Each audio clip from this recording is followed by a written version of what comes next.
My sister's wedding in Houston sparkled with joy until my husband pulled me from the table. "We're leaving," he whispered, face pale. I trusted Jessica's love, but she'd laced my food with peanut oil, knowing my deadly allergy. Her motive? My $500K inheritance. I didn't scream. I fought back with truth.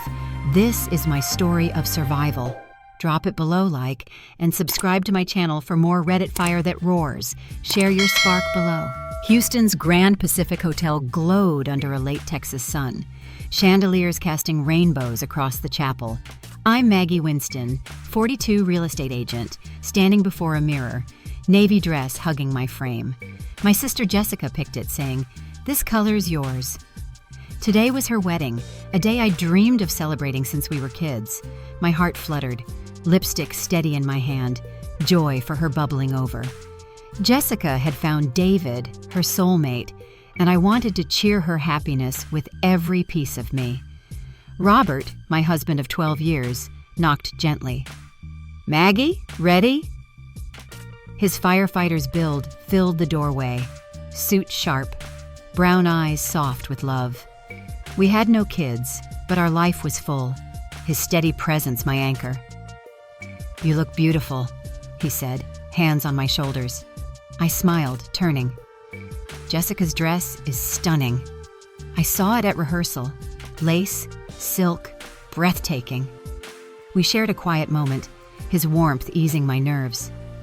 "Is David good enough for her?" I asked, a flicker of worry surfacing. Robert nodded. "Talked to him last night. Honest, smart, loves her deeply." His eyes soften when he says her name. Relieved, I headed to the bridal suite, memories trailing me. Jessica was always the bright star, lively, charming, Dad's favorite. "Jessie's got that spark," he'd say. Me? Maggie's serious, hardworking, needs more initiative. After Dad's death 5 years ago, Jessica and I grew close, nursing him through his final days, our childhood rivalry fading. In the suite, Jessica shone in her gown, lace trailing like a dream. "You're gorgeous, Jessie," I choked out. She beamed, radiant.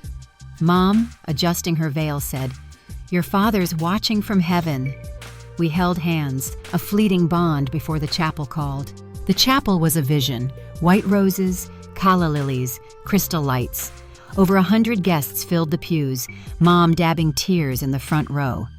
Robert whispered, "Those are Jessica's college friends," pointing to women in bright gowns, laughing warmly. The organ played, silencing the crowd. David stood at the altar, nervous but loving, his quiet charm clear. Jessica entered, arm in Mom's, her veil floating, smile warm as she met my eyes. Tears pricked mine. She'd never looked happier. The minister began, vows echoing. "David, do you take Jessica?" His "I do" was firm, tears in his eyes. Jessica's "I do" rang clear, her love shining. They exchanged rings, hands trembling, promising forever. I squeezed Robert's hand, our own spring wedding 12 years ago flashing back, simple but full of love. The reception buzzed in the grand ballroom, roses and candles on every table. Jessica and David entered, her new dress flowing, his smile bright. Their speeches poured with gratitude. Jessica thanked me, her voice catching. I teared up, Robert's hand steadying me. Dinner began, salmon canapes and lobster bisque delighting the table. David's parents, warm and kind, chatted with Mom. The fish course arrived, a white fish in lemon butter sauce, beautiful. But Robert's face changed, eyes sharp gripping the table. "We're leaving," he whispered, voice low, urgent like a fire call. I stared, confused. Now? Why? Guests savored their meals, oblivious. He pulled my arm, firm but gentle, leading me out. The ballroom faded, Jessica's smile a distant memory. In the parking garage, his silence was heavy, his face grim. Something was wrong, terribly wrong. The Houston night blurred past the car windows, city lights streaking like tears I couldn't shed. I'm Maggie Winston, 42, real estate agent. My heart still racing from Robert's urgent pull from Jessica's wedding. We left the Grand Pacific Hotel's glow behind, the ballroom's roses and laughter now a distant sting. In the parking garage, Robert's silence was heavy, his firefighter's hands gripping the wheel. He drove to a quiet street, parked, and turned off the engine. Shadows from a streetlight carved his face, his brown eyes hard with something unspoken. "Maggie," he said, voice low. "Did you notice anything at the table?" I frowned, confused. Notice what? The fish course? Everyone was eating. He shook his head, exhaling. "I saw Jessica with the chef before the food came out. She pointed to your plate, your seat number. She gave him a bottle. Peanut oil." My breath caught. Peanut oil? My allergy nearly killed me years ago. Hives, choking, blood pressure crashing. I told the hotel, and Jessica knew, promising to be careful. "That's impossible," I stammered. "She'd never hurt me." Robert's jaw tightened. "I know what I saw.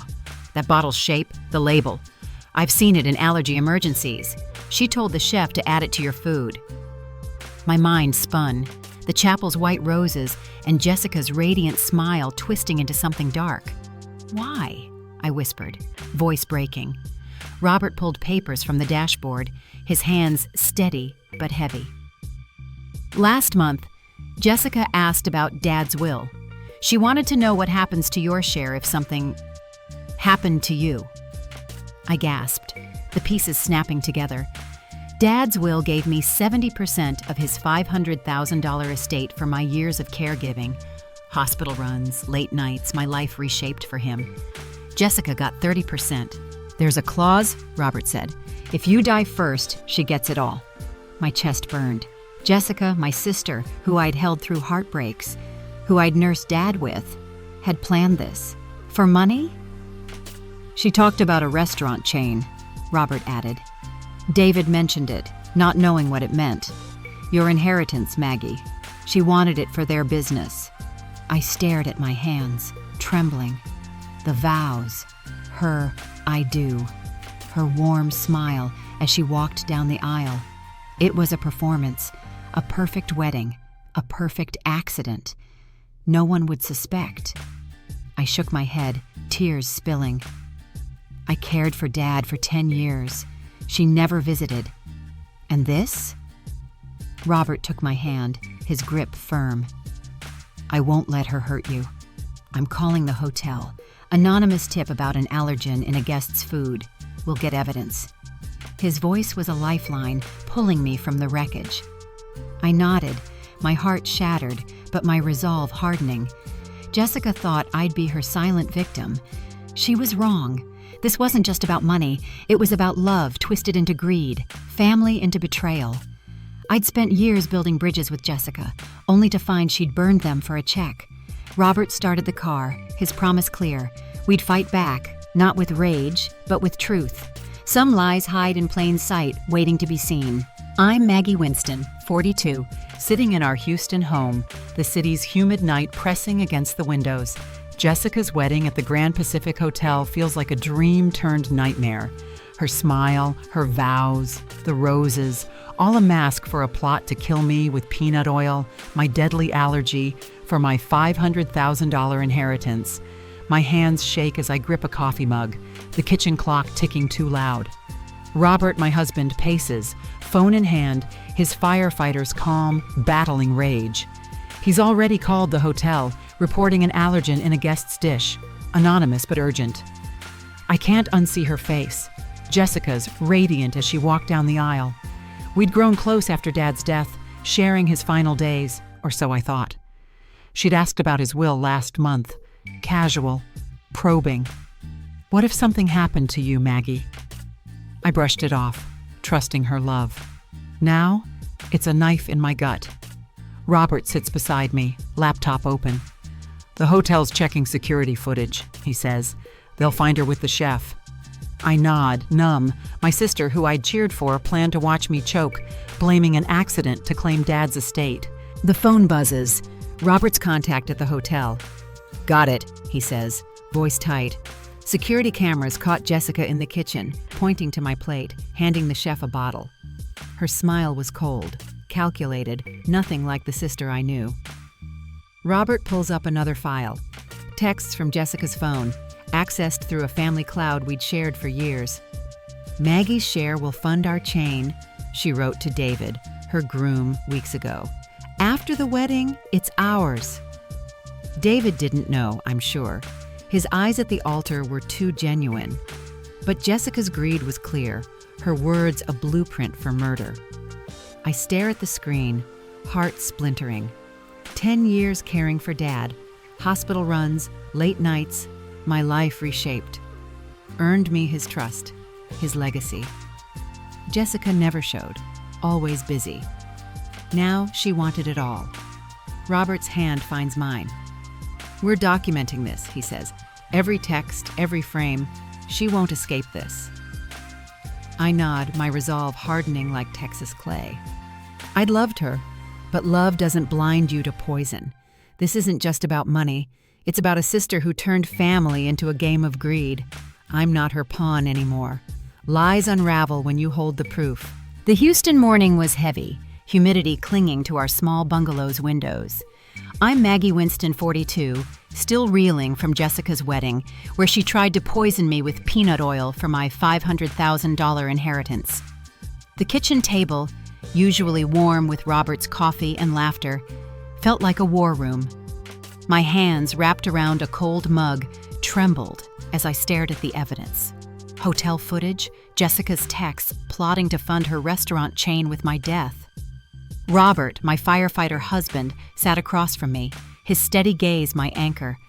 We'd reported the allergen sabotage anonymously, and the hotel's investigation was underway, but the wound of my sister's betrayal cut deeper than I could name.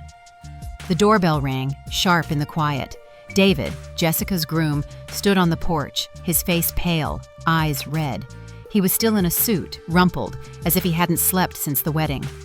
"Maggie, can we talk?" he asked, voice cracking. I nodded, letting him in, though my chest tightened. He sat, hands twisting, unaware of the full truth. "I heard the wedding stopped. Food poisoning rumors. What happened?" Robert glanced at me, letting me lead. I took a breath, steadying myself. "It wasn't poisoning, David. Jessica told the chef to add peanut oil to my food. She knew about my allergy." David's eyes widened, his breath hitching. "No, that's impossible." I slid the laptop toward him, showing the security footage. Jessica pointing to my plate, handing over the bottle, her smile cold. Then the texts. "Maggie's share will fund our chain. After the wedding, it's ours." His face crumpled, hands shaking as he read. "I didn't know," he whispered. "She talked about expanding, but I thought it was her money."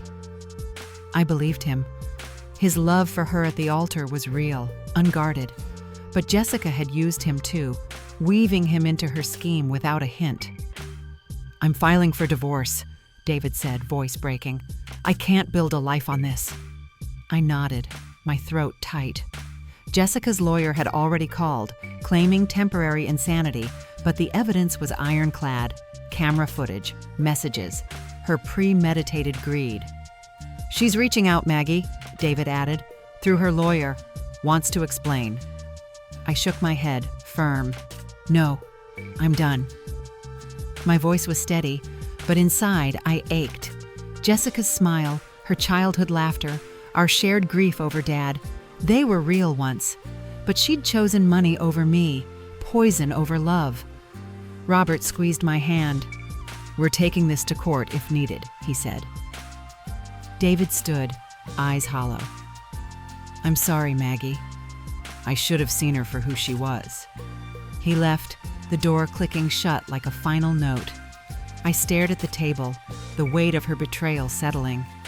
I'd loved her fiercely, but I wouldn't be her victim. Betrayal cuts deepest when it wears love's face.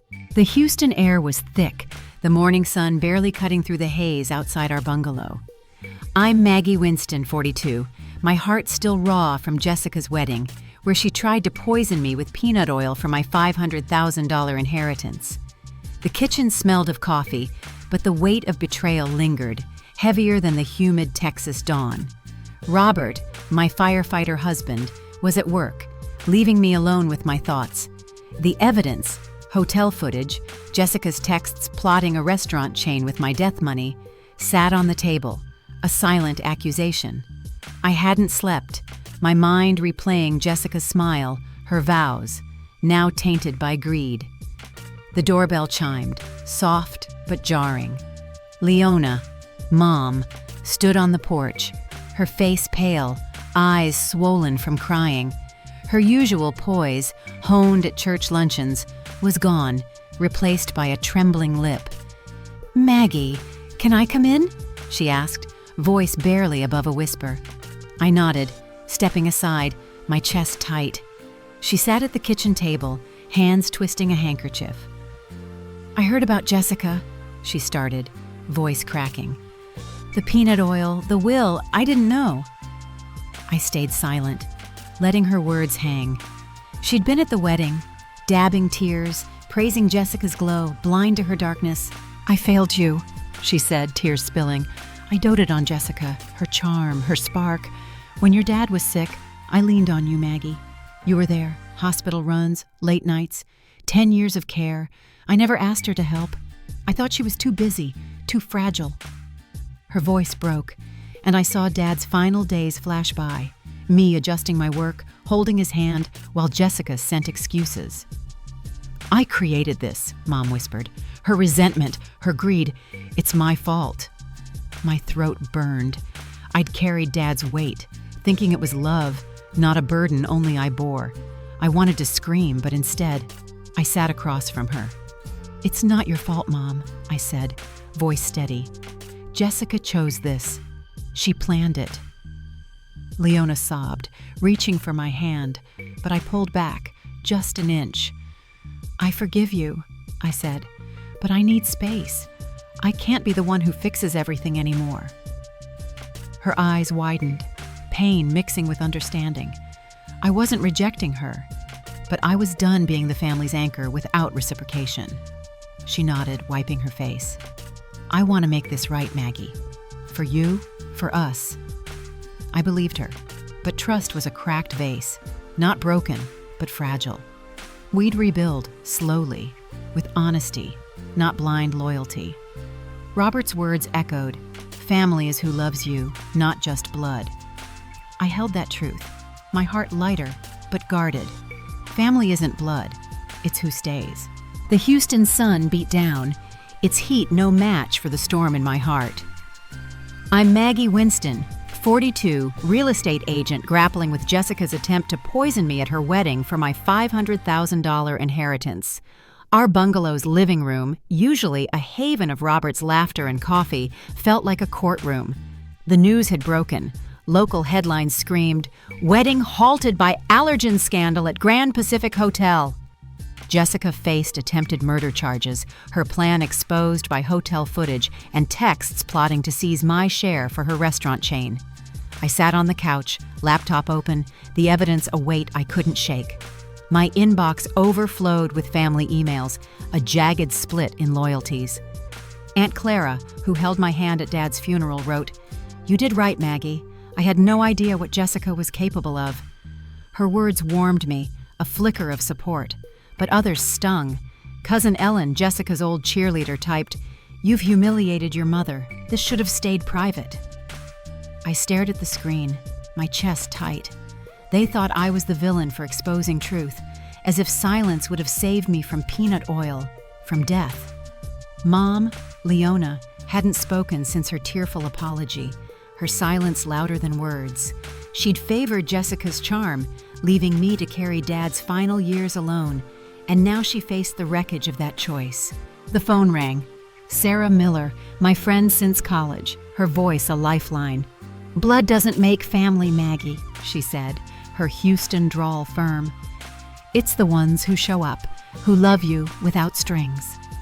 She'd driven over the night of the wedding, bringing wine and fierce hugs when I told her about Jessica's plot. Now she sat across from me, eyes steady. "You're not alone," she said. "Robert, me, your neighbors, we're your family." Her words cracked something open, not pain, but clarity.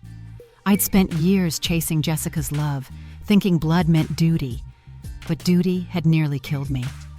Robert came home, his firefighter's boots heavy on the wood floor. He'd been fielding calls from friends, shocked by the headlines.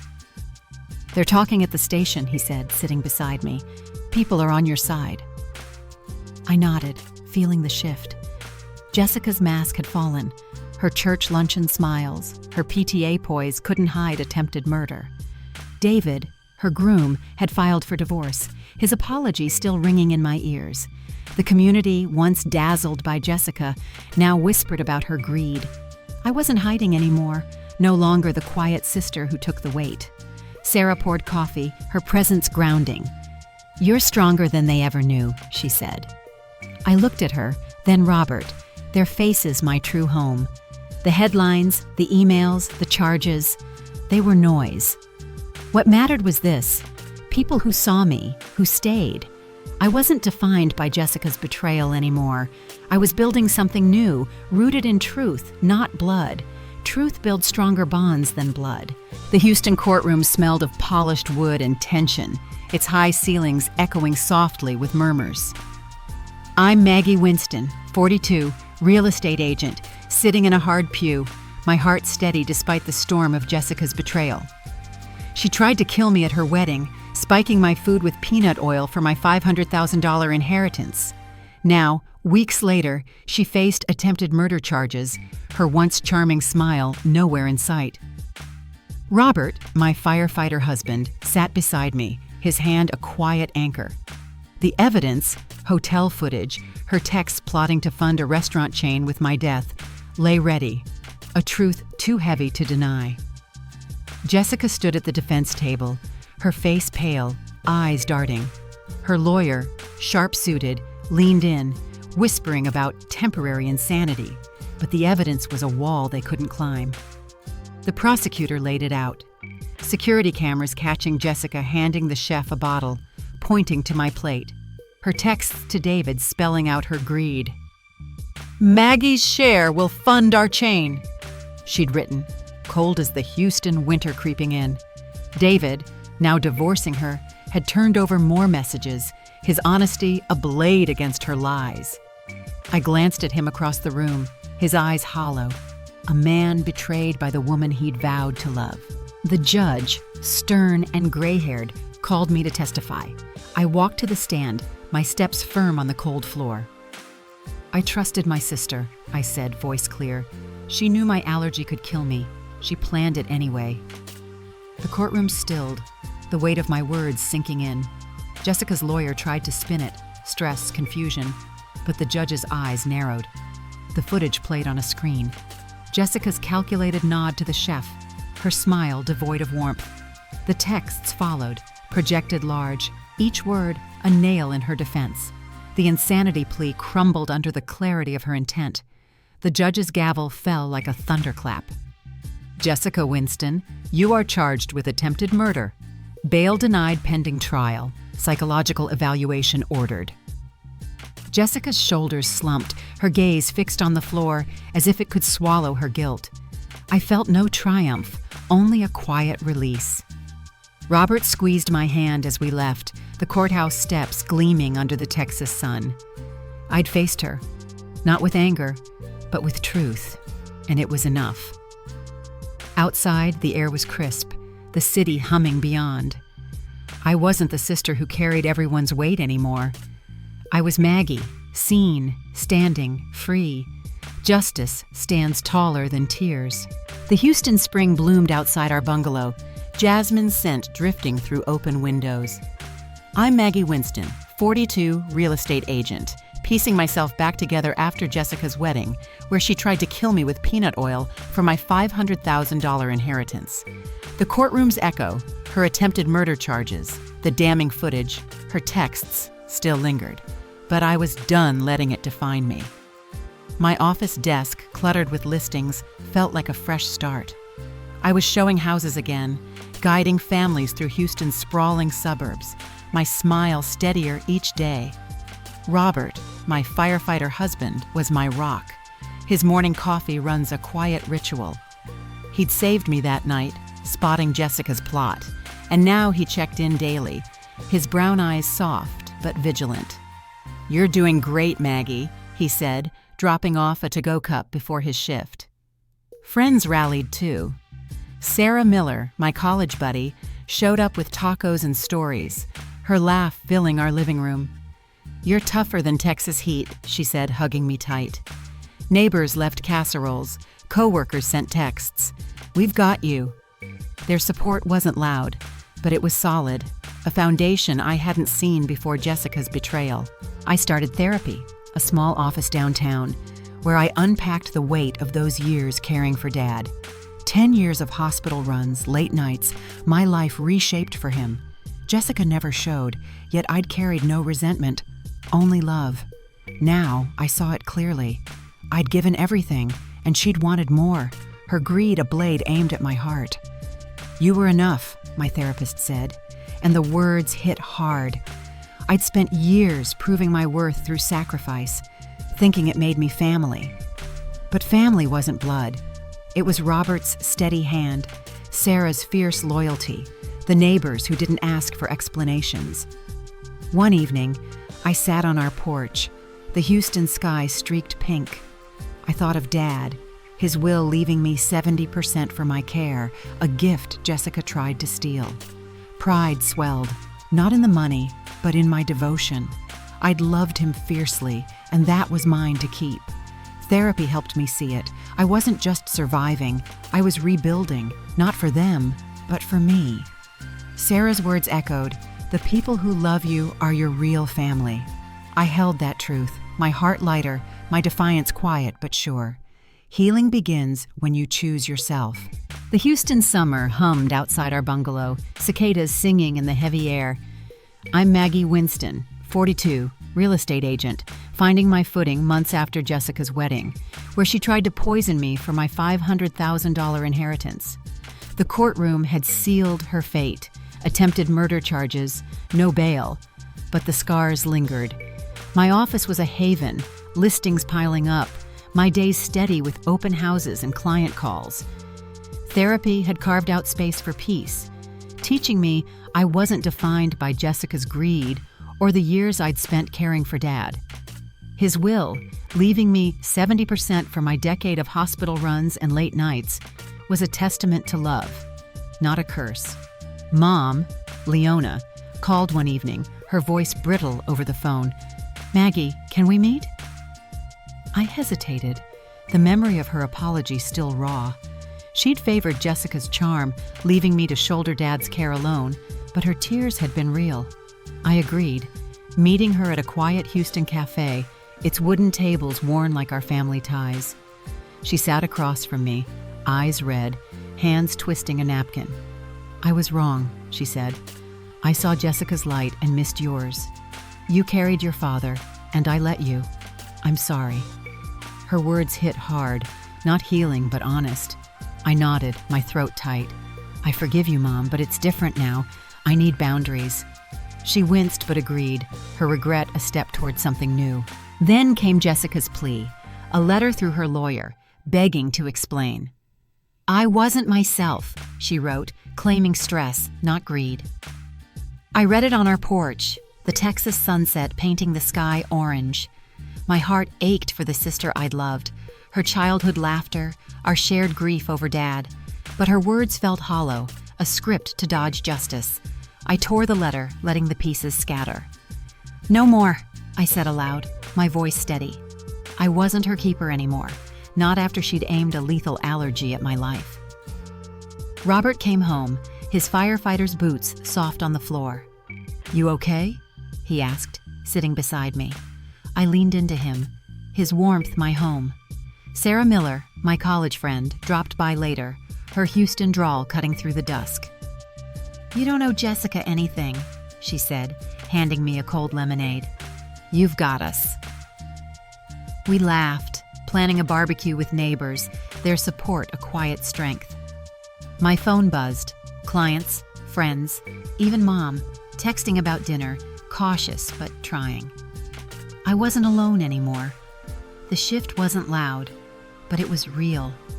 I'd spent years chasing family through blood, thinking it meant duty.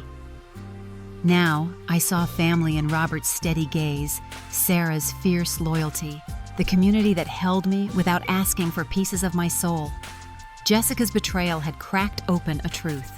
I could choose who mattered, and I chose those who stayed. Real family lifts, not breaks. The Houston fall carried a crisp edge, leaves skittering across our bungalow's porch.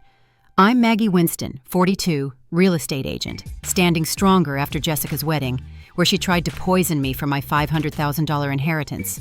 The courtroom, the headlines, her attempted murder charges, they'd faded, but the truth had reshaped me.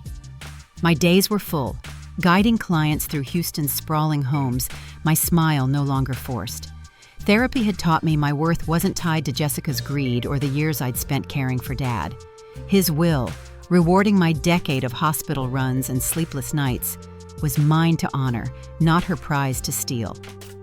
I hosted a quiet dinner in our backyard, fairy lights strung above a wooden table. Robert, my firefighter husband, grilled burgers, his laugh warm against the cool air. Sarah Miller, my college friend, brought her famous pecan pie, her Houston drawl filling the night with stories. Neighbors joined, their kids chasing fireflies, their chatter a soft hum of community. This was family, not blood, but bonds built on love, not obligation. Mom, Leona, had called earlier, suggesting a family dinner to heal. I declined, my voice firm. Her regret was real, but I needed space, not her table to mend what Jessica broke. A letter arrived from Jessica, slipped through her lawyer, pleading for forgiveness. I was lost, she wrote, her words inked in careful script. I stood by the fire pit, the Houston sky blazing orange, and held the envelope over the flames. It burned, unopened, ashes curling into the dusk. I didn't need her explanations. Her peanut oil plot, her greed for Dad's estate had said enough. I wasn't the sister who carried everyone's weight anymore. I was Maggie, choosing who deserved my heart. Robert watched, his hand on my shoulder, silent but steady.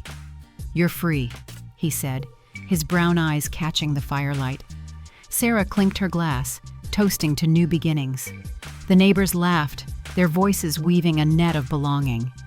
I looked around, my chest light, no longer heavy with Jessica's betrayal. I'd spent years chasing family through blood, thinking it meant duty. Now I saw it clearly. Family was Robert's unwavering protection, Sarah's fierce loyalty, the community that held me without asking for pieces of my soul. I smiled, truly smiled, the Texas night wrapping around me like a promise. I was living, not just surviving, building a life with those who saw me. Life begins when you choose who matters. Can you forgive a sister who'd kill for greed, or do you fight to reclaim your truth? What's your breaking point? Share your spark below, like, and subscribe to my channel for more Reddit stories that hit hard. Stay for the next one. It's gonna burn.